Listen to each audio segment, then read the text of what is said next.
Steve, we're back to check out Capcom's latest greatest hit. This is Kunitsu Gami, Path of the Goddess. Now, this is the game that was touted as being a blend between RTS and action platforming, and, well, it has a lot of both elements. It's an interesting mix, but right off the hop, this game to me is an 8 out of 10. There's a lot of aspects to this game that really push it forward, but I do have some hang-ups. How do you feel about this one?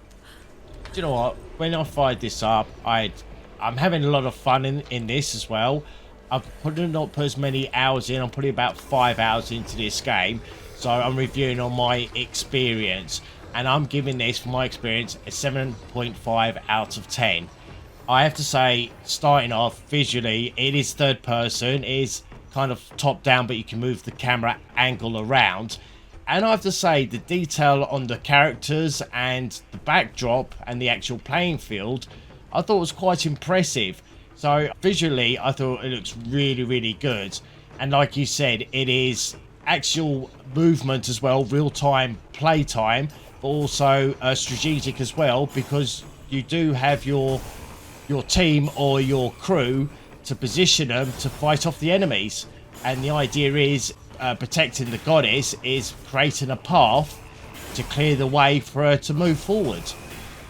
Yeah, there's some sort of gross infection has taken over the land, and it's a fairly typical story, and that actually is one of my first hang-ups. The idea that you are guiding this goddess down this path to clear away some of the villages and save the people, and that's all well and good, but we've seen that before, and that would be great if it were alongside kind of a character drama or some other story element, but there really wasn't much of that throughout. But my first impression before we even started this game is that I saw the visuals of it. I saw the anime style, and I thought, oh boy, I think I know what I'm getting into here. This might be a little extra Japanese flavored, but it actually isn't quite that way. It doesn't play like an anime game would. It doesn't really look.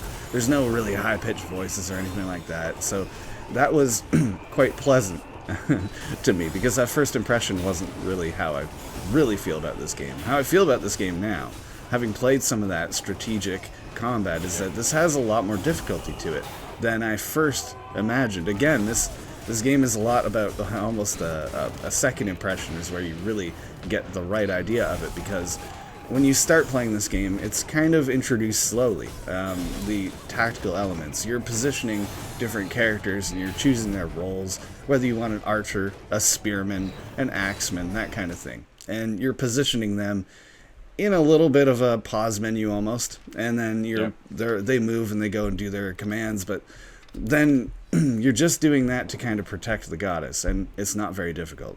But towards the end, as we get later on in the game, and we can't touch any spoilers, but what happens is the difficulty does start to ramp, and there's a lot of more complication added to the game as well, so you're never getting bored. I'm getting new types of characters or new roles rather, I can assign these characters, and I'm also leveling up my own character. My own combos are starting to change, and all that's really important, because you get into some of these boss fights, and they're quite difficult, but rewarding if you can make it through.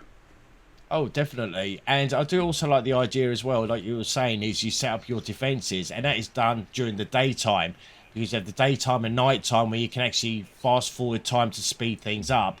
So like you said, as you go around cleansing the village, you find some villagers that join your team that you can use then either as an axeman or an archer once you move them around the position and fast forward the time.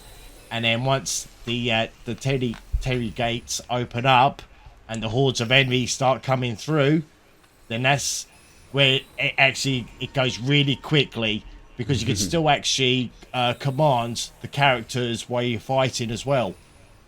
Yes, it's absolutely very quick-paced, and there's that interesting day-night cycle. I'm glad you brought that up, because the time cycle is something, again, interesting and unique to this game. The idea that I'm going to go through and clear these villages, and I'm going to do these boss fights, but I'm also going to want to come back and return to do them again, because there's certain side objectives, some secondary kind of things you can do in each of these maps, and they give you rewards that will in turn level your character. And in between doing these missions, you're once you've cleansed a village, you're going back and reconstructing it. Again, a whole new set of rewards. I'm a completionist, and this game bogged me down in the best way, because I'm playing to clean all of these villages up, and I'm getting such satisfaction doing it. And even when you spend these points leveling your character, you're able to kind of respec your character for free. There's no penalties there, so it's very open and forgiving in that way. This game is kind of a surprise to me. I didn't really know what I was getting into, but after a couple hours of settling into the game, and I'm really excited. I'm going to see this one all the way through because I'm a completionist, and that's why I gave this one an 8.